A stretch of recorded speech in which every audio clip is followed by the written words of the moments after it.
इस वक्त जब मैं गुजारिशात कर रहा हूँ, रशिया में पाकिस्तान के लिए सस्ते तेल का जहाज़, उसमें तेल जो है उसमें लादा जा रहा है और वो जल्द पाकिस्तान लेके आएगा।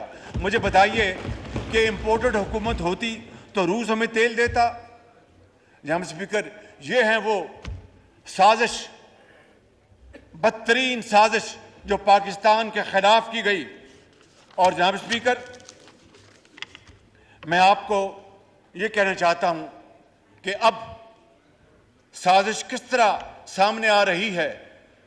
साकिब निसार और तारिक रहीम की गुफ्तगू ऑडियो जो उनकी कैसेट है वो लीक हुई है, वो सोशल मीडिया पे आई, अब तो मेन स्ट्रीम मीडिया पे भी चल रही है और वो साजिश खुल के सामने आ गई कि वो साकिब निसार जिसने जनाब स्पीकर इलेक्शन पीटीआई को जितवाने के लिए धांधली का एक बाजार गर्म किया, शेख रशीद जिसको मैं शेख हरम कहता हूं, उसके हलके में वो बतौर चीफ जस्टिस नहीं, उनके पॉलिटिकल एजेंट बन के वहां पर पहुंच गए।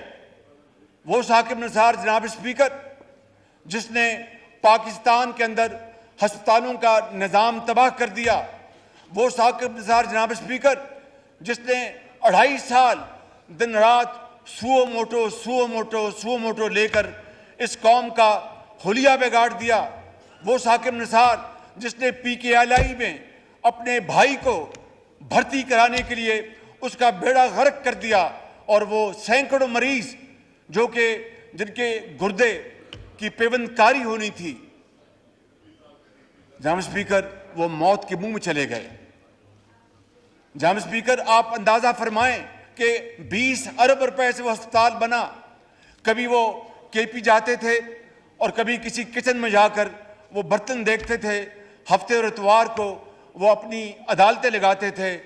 एक दिन मुझे भी उन्होंने बुलाया लाहौर में और मुझे कहा कि आपने क्या किया है।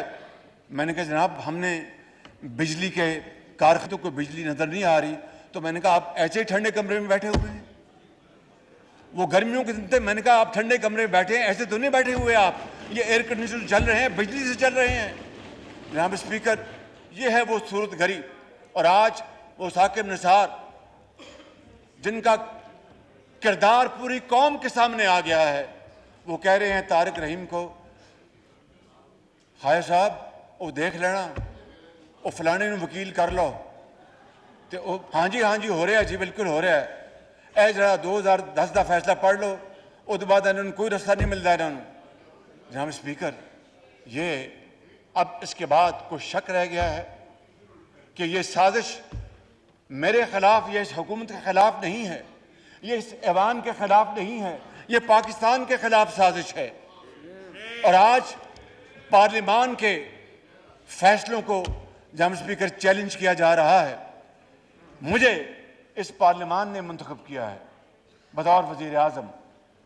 जनाब स्पीकर, अगर ये पार्लिमान एक फैसला करती है और अपने बहस के बाद एक नतीजे पे पहुंचती है और वो हुकूमत को और वो काबीना को पाबंद करती है, तो मेरा फ़र्ज़ है कि पार्लिमान के फैसले का एहतराम करना, मेरा फ़र्ज़ है कि मैं इनके साथ खड़ा हूँ। जनाब स्पीकर, जो फैसले इन्होंने किए हैं, जो करारदादें इन्होंने पास की हैं आपके तोसर से, मैं और मेरी हुकूमत इनके साथ खड़ी है, मैं इनका मान नहीं तोड़ूंगा और इनके साथ खड़ा हूँ बिल्कुल। जनाब स्पीकर, हर सूरत। जनाब स्पीकर, ये हो नहीं सकता कि पार्लिमान कानून बनाए और कानून अपनी शक्ल इख्तियार करने से पहले अदलिया उसके ऊपर स्टे ऑर्डर दे दे। ये हो नहीं सकता, ये मुमकिन नहीं है।